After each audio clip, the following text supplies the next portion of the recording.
Yo, halo apa kabar semuanya? Selamat datang di channel Zona Cinema. Pada konten kali ini kita akan membahas mengenai kartun SpongeBob series terbaru, yaitu di mana Squidward yang kehilangan klarinetnya lalu dibantu oleh mitranya yang menjadi detektif dadakan, yaitu SpongeBob dan Patrick, untuk mencari siapa pelaku pencuriannya. Untuk kalian yang ingin melihat update film dari kartun SpongeBob yang lainnya, cukup subscribe channel ini. Tanpa basa-basi, langsung saja kita bahas seluruh alur ceritanya. Kita bertemu dengan hari lainnya di Bikini Bottom. Sebuah pagi yang terasa menyeramkan bagi para pengunjung Krusty Krab yang mau tak mau harus menyantap pesanan mereka dengan diiringi alunan musik jazz dari klarinet Squidward, yang sayangnya bersuara seperti geritan pintu kuno yang memekang telinga. Para pengunjung Krusty Krab mulai merasa mual dan emosi mendengar alunan musik klarinet yang tak ada indahnya sama sekali. Pengunjung-pengunjung itu mulai pergi dan membangunkan amarah Tuan Krab. Ia marah besar dan memarahi Squidward untuk berhenti memainkan musik jazz dari klarinetnya. Tuan Krab bahkan menjadikan restorannya itu menjadi zona anti klarinet, yang membuat Squidward tersinggung dan pergi dengan berkata bahwa dia tidak akan menyerah dan akan berlatih memainkan musik dari klarinetnya ke tempat lain. Dengan penuh percaya diri, ia melangkah membawa klarinet itu dan mendatangi sebuah toko komik ternama yang sedang dikunjungi beberapa pengunjung. Gurita malang itu memainkan klarinetnya di depan toko komik itu. Belum jalan beberapa menit klarinet itu dibunyikan, para pengunjung dalam toko itu berlarian keluar sambil menutupi kedua telinga mereka. Pemilik toko yang berbadan besar itu marah besar dan mendatangi Squidward dengan wajah marah sambil memaki-makinya. Ia melempar Squidward yang malang itu hingga ke depan pintu rumahnya sendiri. Squidward merasa kesal sekali, amarahnya sedari tadi ia tahan akhirnya meluap juga. Squidward yang malang memasuki rumahnya dan memandangi jendela dengan kesal. Ia berpikiran bahwa orang-orang yang menghinanya adalah orang-orang hambar yang sama sekali tidak mempunyai cita rasa terhadap musik. Tapi tetap saja ia tak pantang menyerah. Ia dengan bersemangat kembali memainkan klarinetnya dengan volume yang kencang. Alunan musik jazz dari klarinet Squidward menembus dari dinding dan jendela rumahnya. Kemudian terdengar dengan nyaring sampai ke pekarangan rumah Patrick, di mana Patrick sedang bersantai. Sesaat setelah alunan musik yang terdengar mengerikan itu masuk ke telinganya, Patrick merasa terkaget bukan main. Ia menutup kedua telinganya dengan batu dan berteriak, seakan menggambarkan betapa buruknya musik itu baginya. Ia mendatangi rumah Squidward dan melihatnya sedang bermain klarinet. Patrick yang tidak tahu apa-apa berpikiran bahwa Squidward sedang diserang oleh seekor monster yang runcing, yang merupakan sebuah klarinet yang sedang Squidward mainkan. Dia berpikir untuk menyelamatkan Squidward dengan melempar sebuah batu, yang dengan tepat sekali menutupi lubang suara klarinetnya. Squidward terpental jauh ke dalam dinding dan menggeram kesal karena perbuatan Patrick si tetangganya itu. Sementara Patrick yang tak tahu apa-apa dengan bangga meninggalkan rumah Squidward dengan perasaan lega, karena ia berpikir telah menyelamatkan Squidward dari klarinet yang ia kira adalah seekor monster runcing bersuara jelek. Sementara itu pada siang hari, Squidward yang telah memiliki mood yang baik berjalan ke ruang tengah rumahnya dengan riang, sambil menenteng klarinet hitam kesayangannya itu. Ia mencium klarinetnya dan menaruh benda itu di atas bantal untuk melakukan tidur siang sebagai persiapannya untuk pertunjukan mereka berdua. Sementara itu sebangunnya ia dari tidur siang dan persiapan lainnya, Squidward yang telah siap dengan setelan jas berwarna coklatnya berjalan kembali ke ruang tengah dengan percaya diri. Ia dengan riang menyapa klarinetnya sebelum menyadari bahwa ruang tengahnya telah berubah menjadi kapal yang pecah. Barang-barang miliknya berserakan di sana-sini dan kaca jendelanya pecah. Squidward terkejut bukan main melihat keadaan ruang tengah miliknya nyaris tak berbentuk itu. Bagian paling terburuk dari semua itu adalah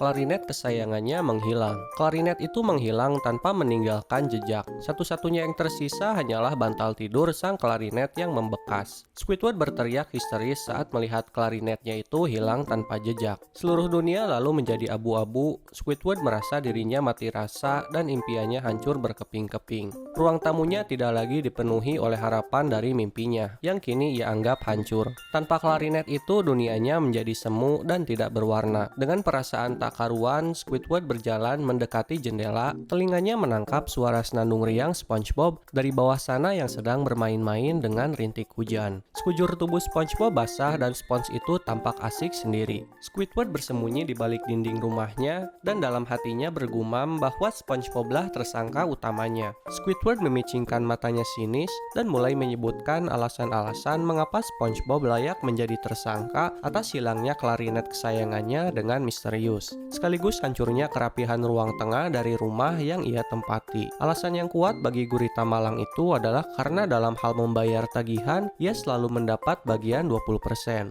Ia mendatangi SpongeBob dengan amarah dan langkah yang berat. Squidward menanyai SpongeBob dengan kasar dan menamparnya sebanyak 2 kali. Alih-alih berbalik marah, SpongeBob tetap tersenyum riang dan ikut menampar dirinya sendiri. Dia berusaha meyakinkan Squidward dengan alibi bahwa ia telah menghabiskan waktu di rumah neneknya sepanjang hari dan menunjukkan tanda ciuman dari neneknya yang tersebar di pucuk kepalanya dengan jumlah yang banyak. SpongeBob bahkan menawarkan pipinya kepada Squidward sebagai ruang cium yang kosong. Tentu saja Squidward yang malang itu tidak mau. Ia mendorong SpongeBob sekuat tenaga dan berpikir bahwa alibi yang SpongeBob utarakan cukup kuat. SpongeBob mendekati Squidward lagi dan berkata bahwa ia memiliki banyak teman untuk dimintai bantuan. Namun dengan nada dingin, Squidward menjawab bahwa ia tidak mempunyai teman dan hanya mempunyai tersangka. Mendengar itu, SpongeBob menyeringai dan berkata bahwa tersangka hanyalah status untuk teman yang belum lepas dari tuduhan si gurita malang itu. Dengan bersemangat, SpongeBob memohon kepada Squidward agar dirinya diizinkan untuk membantu. Dengan angkuh, Squidward akhirnya memberikan syarat kepada SpongeBob untuk jangan sampai malah mengganggunya. Dalam sekejap, SpongeBob yang matanya berbinar berubah menjadi SpongeBob yang serius,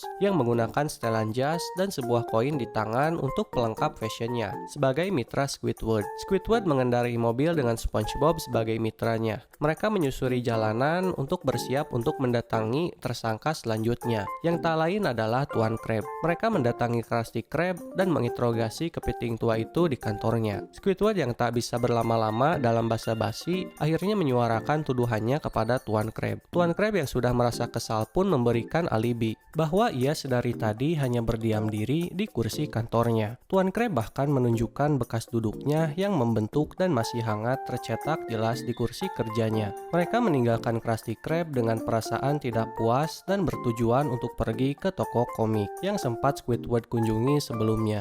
Squidward beranggapan bahwa pemilik toko yang membencinya itu layak menjadi tersangka atas hilangnya klarinet kesayangannya. Squidward mendobrak kasar pintu toko yang sudah bertuliskan tutup itu. Ia membuat sang pemilik dan beberapa pengunjung yang sedang menghadiri sesi cerita menjadi panik. Dalam sekejap, kekacauan terjadi di sana. Mainan-mainan dan buku-buku pun menjadi korban kekacauan tersebut. Sang pemilik toko yang berbadan besar pun bahkan menangis. Squidward yang melihat itu semua memutuskan untuk kembali ke rumahnya. Baik Squidward maupun SpongeBob, keduanya tiba di kediaman Squidward dengan basah kuyup akibat hujan yang deras. Dengan rasa marah yang belum juga mereda, Squidward berkata bahwa hanya ada satu tersangka lagi yang berada di benaknya. Seakan dapat membaca pikiran mitranya, SpongeBob bertanya apakah tersangka tersebut adalah seorang bintang laut bernama Patrick. Squidward mengerutkan keningnya. Ia merasa aneh bagaimana SpongeBob bisa mengetahui apa yang ada di benaknya. Namun rasa aneh tersebut terjawab ketika SpongeBob menunjukkan sosok yang sedang dengan santainya melahap barang-barang yang berserakan di ruang tengah rumah Squidward. Sosok itu tak lain adalah Patrick. Tanpa rasa bersalah, Patrick melahap barang-barang lain dan menyapa Squidward dan SpongeBob dengan senyum di wajahnya. Squidward mendekatinya dengan marah.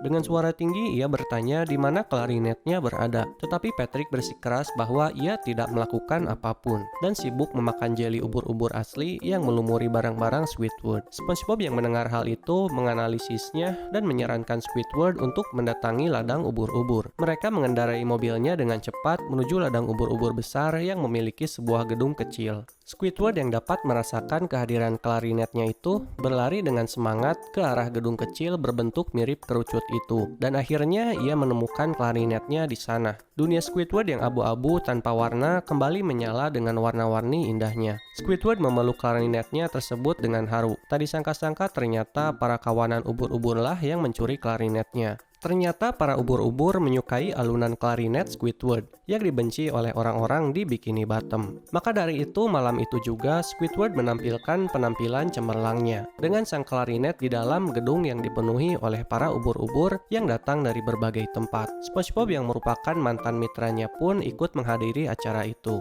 meski dirinya harus memakai penutup telinga. Pada akhirnya alunan klarinet itu tetap indah jika didengar oleh khayalak yang tepat. Itulah seluruh alur cerita dari SpongeBob series season terbaru kali ini.